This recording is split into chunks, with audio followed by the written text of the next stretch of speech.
there has to be some awareness of people having different comfort levels in the gyms, especially when we get into young adult and adult classes, and thinking about sort of the range of experiences and the range of ages that are all together during those.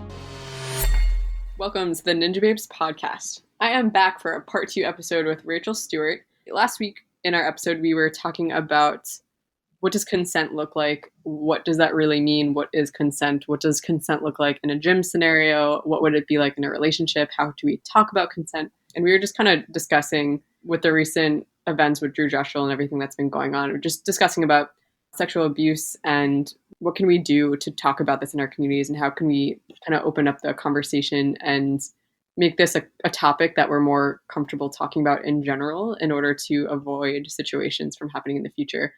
So today I am back with Rachel, and we're going to continue our discussion. And now we're kind of turning the focus toward more of noticing the red flags that could be warning signs of something not really being good in a relationship, but also as a friend or a bystander, what can you do to intervene, or how can you maybe notice if something is off?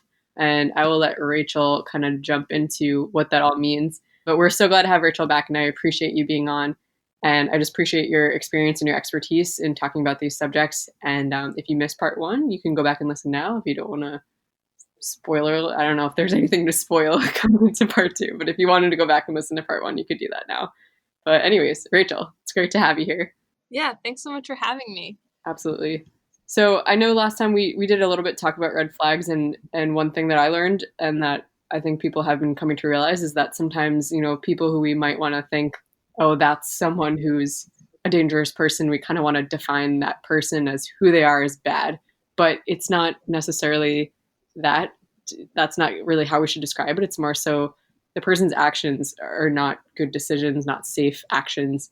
And so I think that's something that can be very fooling to people. You think you might know what a quote unquote bad person looks like, but that you can't just assume that, someone who's dangerous is going to be like wearing shady clothes. Maybe they look like they just walked out of a gutter. They're like creepy. Like that's not really usually the case. It's actually probably somebody that who's going to be the one who might harm you. And that's kind of a scary thing to think about. But last episode, we were going into more of that.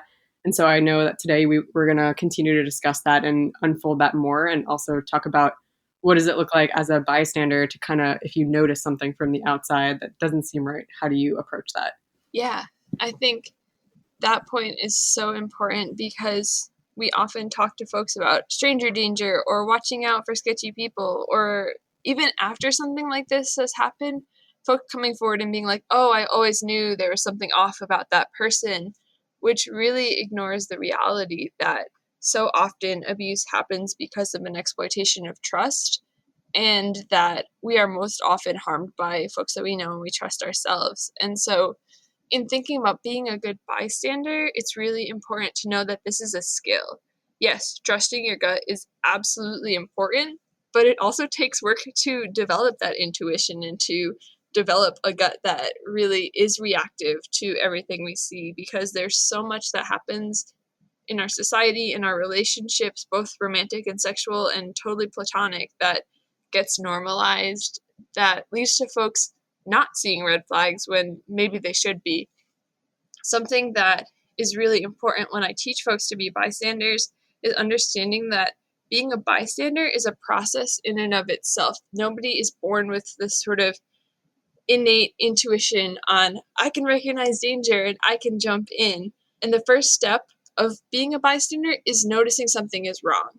And something that I point out a lot to folks is that when we talk about sexual violence, there's a whole spectrum of behavior that falls under that label. It's not like there's nothing and then there's rape and sexual abuse. And so when we normalize or we let slide stuff like sexist language, stuff like denigrating comments about people's sexuality, stuff that sort of normalizes unhealthy relationships or not having boundaries, we sort of prime people to not see some of those red flags because we don't see them as connected to some of the worst stuff. One of the things that I continue to point out to folks that is a lesson that I will never forget is when we've done psychological interviews of folks who commit harm, one of the things that we've found is those folks could have higher attitudes of, hostile sexism, of seeing people as objects, as seeing rape or sexual assault as not a big deal. And they think that everybody else around them also thinks the way that they do. So it can be so important when somebody makes a joke or a really insensitive comment to step up and say, hey, actually, that's not okay, because it creates an opportunity to challenge that person's worldview that, no, actually, folks don't think like this, that this isn't acceptable. And I think that could be so important when we're thinking about creating a community where we support each other. I think, especially as young women, folks get raised to, protect yourself, protect your friends. And that leaves out, what about the person at the gym who doesn't have any friends, who's brand new there?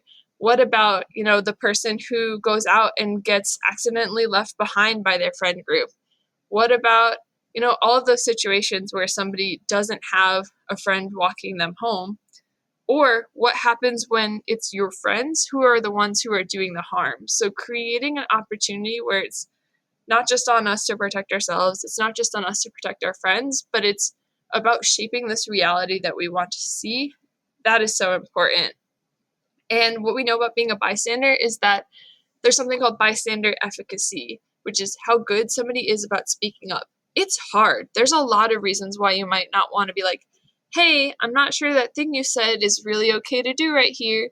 There are barriers. There are all sorts of different power dynamics.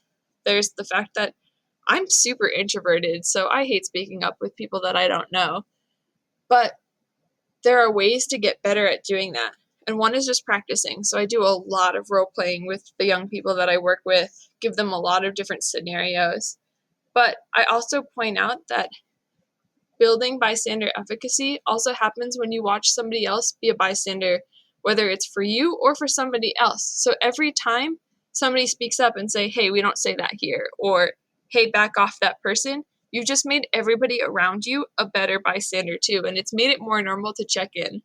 Because sometimes when somebody speaks up and says something that's like, oh, you're no fun, we're just joking, like, we totally, like, nobody means anything by it, stop being such a killjoy, rather than saying thank you for pointing out that that wasn't okay. Thank you for checking in on me. Like, it's totally fine. This is my best friend. We talk like that to each other all the time, but thank you. And so another thing that I talk to folks about is like being a good bystandery, accepting that check-in as being something really good, because it means that somebody respects you, they care about you, and they're looking out for you, even if everything going on is totally fine. Yeah, I think that's very important. And I often think about just the golden rule of treat others the way you want to be treated. And if you feel, put off by somebody's comment or a joke or something, sure, between two friends, like maybe that's the way they talk to each other and that's their humor or whatever. But if you notice it and you say something about it, then, like you said, it's like building that environment of people feeling comfortable speaking out if something doesn't seem right or it's uncomfortable. But it's also just like if you speak out now, somebody else might speak out later in a different type of situation. And it's like that domino effect of people recognizing like it's okay to be bold and like actually express if something is bothering me or feeling inappropriate, rather than always feeling like, oh yeah, I'm the stick in the mud if I say something, this doesn't make me feel good or whatever. Because I think I have been the one before on the receiving end of comments like, oh, what, you're no fun, or like you're like feeling bad about trying to not be the person who's like involved with weird jokes and stuff like that.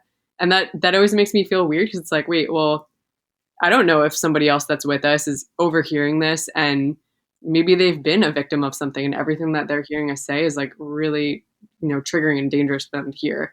Or I think we said this in the last episode as well, but it's like you don't always know who's in the room with you and you don't always know who might be listening, who might have actually been a victim of something. And like joking about stuff can be really harmful and like not helpful to anybody.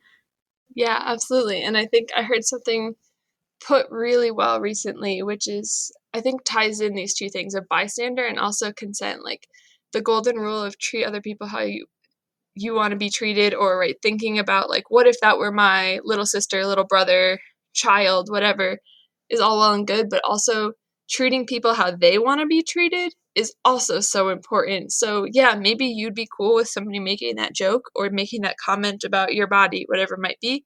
But if you see the look on that person's face and they're making the Jenna Marbles horrified face, or they look really uncomfortable, even if it's something that you would be cool with, pointing out that that person looks uncomfortable can be so powerful as well, because I think we have to be really active participants in creating the kinds of relationships that we want to have, and understanding that everybody's different with their comfort levels and honoring that, rather than being like, oh, you're no fun. And right, it really does affect you when you're constantly, whether it's people joke that you're the mom friend, or you're the feminist killjoy who always brings something up. That can be really hard on all of those relationships. So just normalizing checking in with everybody about where their comfort is. Yeah, I think everything with understanding what it means to be a bystander, normalizing it, and also, like you said, being a good bystandery. I never really thought about it that way, of not kind of like jumping back and being offended if someone's like, oh, you shouldn't be saying that. Instead of realizing, oh, well, this is like an act of respect to realize that this made them uncomfortable, and just kind of like accepting that and realizing how your actions affect other people.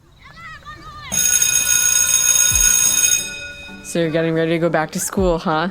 Summer always goes by so fast, and here we are, back to school, back to learning. It doesn't matter whether you're going back to school virtually or in person, all of us need some sort of pick-me-up and that nice, refreshing drink by our side to get us through those long study sessions. Now, who knows the answer to this hydration dilemma?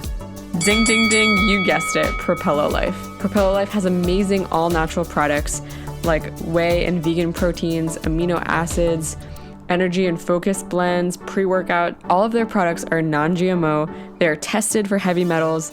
These are products that many of us have come to know and love, and I use on a regular basis. So when you go from homework to working out, you will be hydrated, fueled, and ready for all of your activities. And the best part is, when you make a purchase from Poalillo Life, you are supporting the Ninjababes podcast. That's right, your listening right now is partially made possible because of Poalillo Life. So thank you, amazing people at Poalillo Life, and thank you, listeners, for trying out their products and using code Ninjababes for 10% off your purchase. Check it out today at propellolife.com, and don't forget to use code Ninjababes for your discount and free shipping.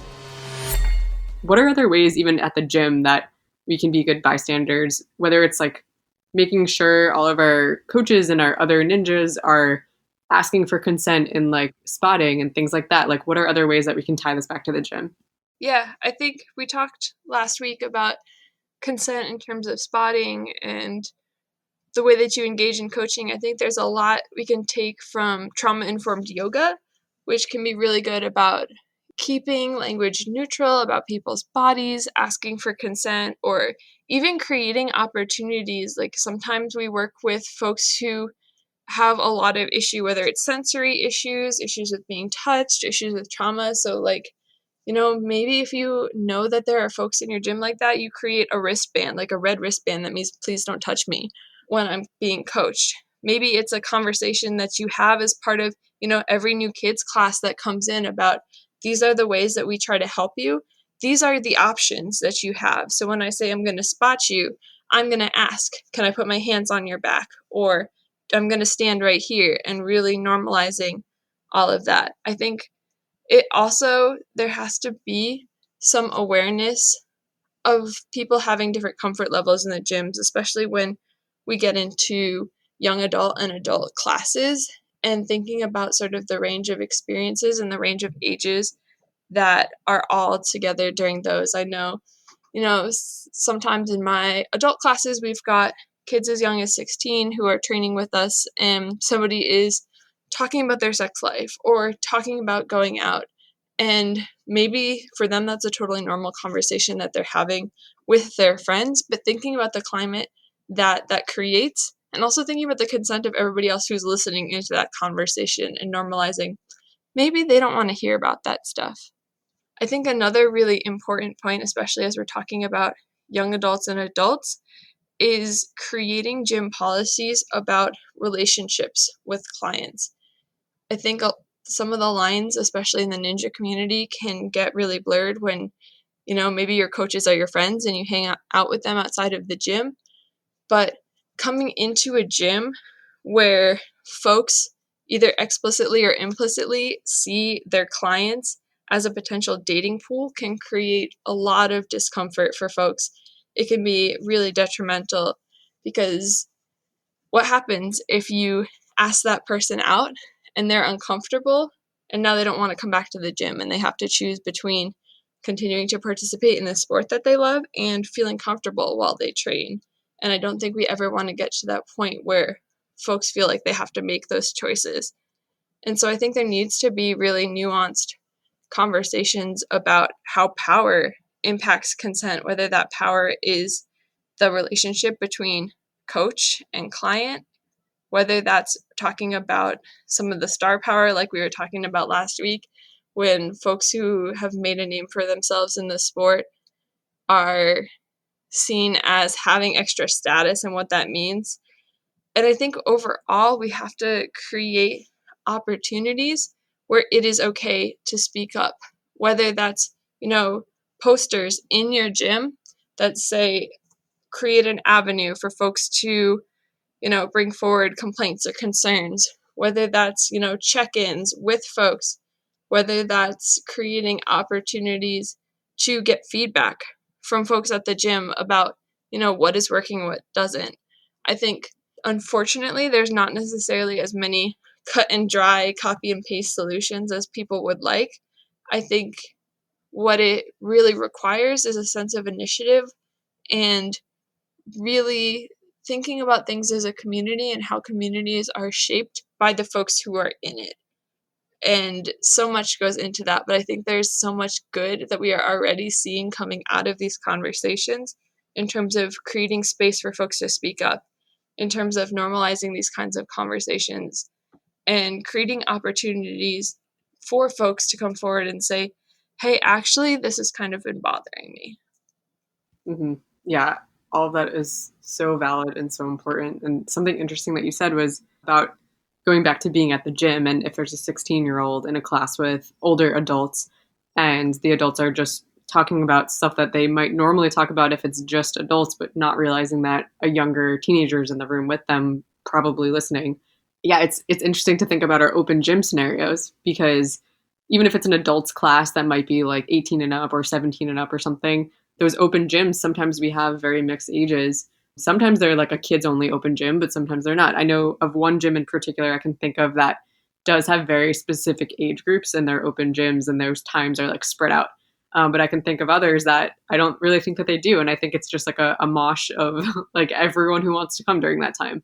But, how regulated are they, and how many people are really just there to like watch and observe that those open gyms are playing out in a safe way? Like, I don't really know if we ever have gyms like that have like, I don't want to say like watchdogs, but like, someone just kind of like overseeing and like walking around and making sure everybody's okay. Like, I don't know that always happens. So I think in a lot of gyms, they definitely have coaches on the floor, but I think that we haven't necessarily considered the safety in like different age groups and things like that before. And so like, this is kind of new territory when you think about it from that sense, at least in the ninja world. Yeah. And I know I could even think back to experiences that I've had at my home gym where there have been times when I'm like, oh, that's an adult person like in their 30s, older than me, who seems to be paying too much attention to this young high school girl. And like, I'm just going to stick near her and check if everything's okay. And even looking back, like for me, a person who's been doing this for the past 10 years, I'm like, wow, I really wish I had been more explicit about being like, hey,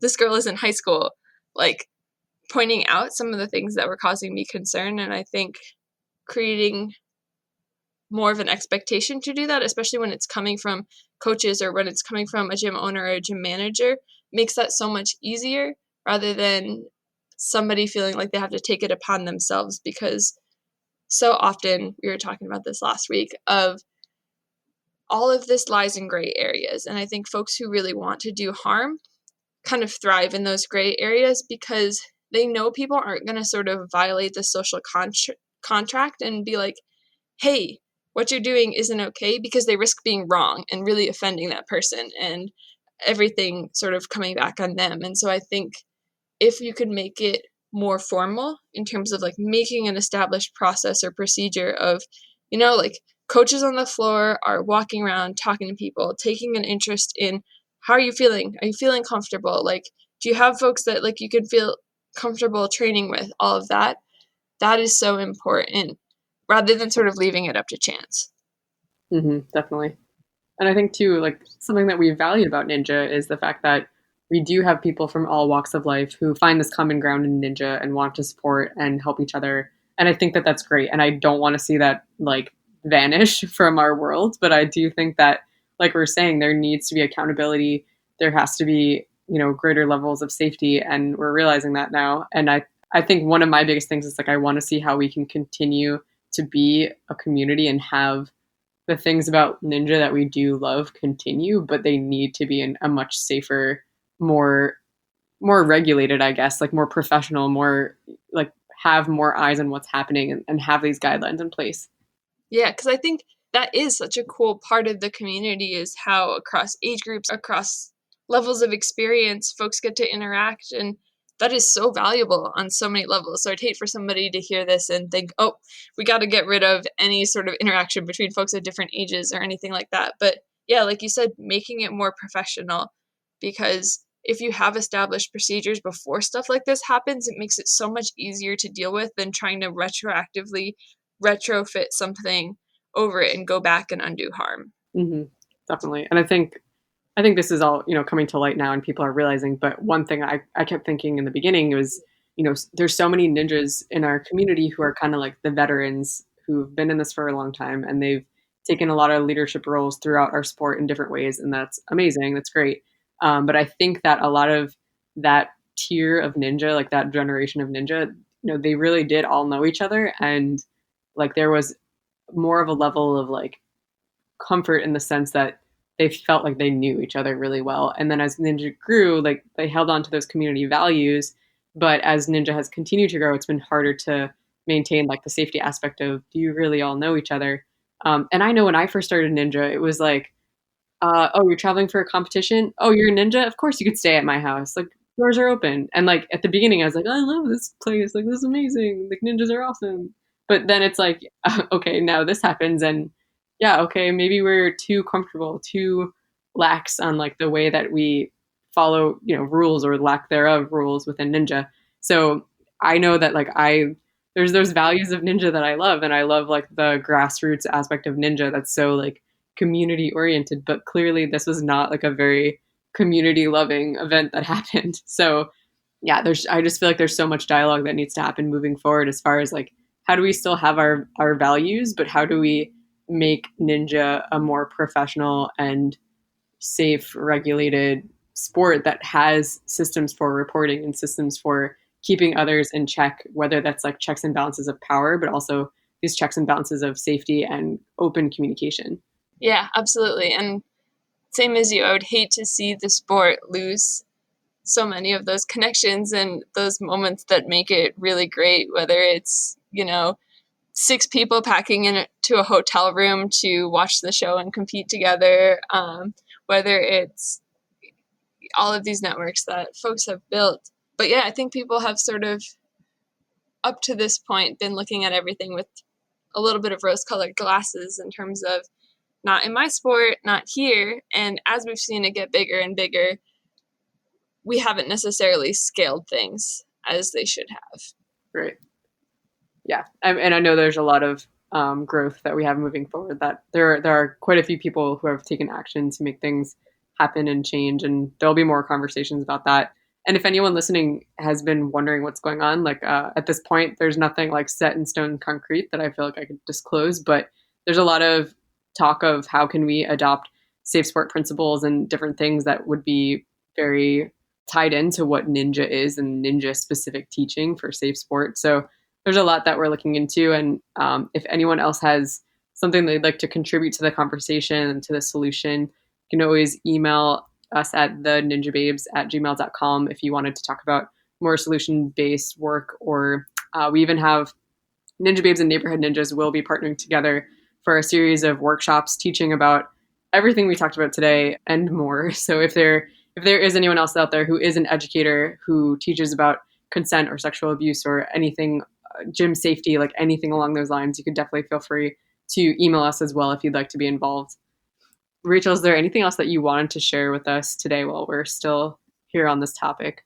I mean, I think the last thing that I would like to leave everybody with is if you've had any sort of experience that you've been taken advantage of or you've just been made to feel uncomfortable, something I hear so often is folks saying, I don't know if my experience was bad enough to count.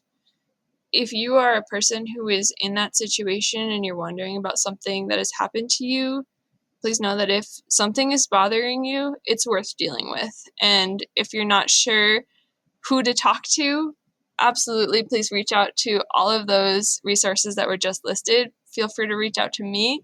Feel free to reach out to somebody you know and trust, because you absolutely deserve to feel comfortable and you deserve to get help. And at the end of the day, that is what's most important. Yeah. Thank you, Rachel. Thank you for sharing that. And I so appreciate just you coming on and sharing all of your wisdom and helping us understand what those resources are and to share with us in this community. So thank you again for coming on. Yeah, and thanks for having me. Be strong, be you, be a ninja babe.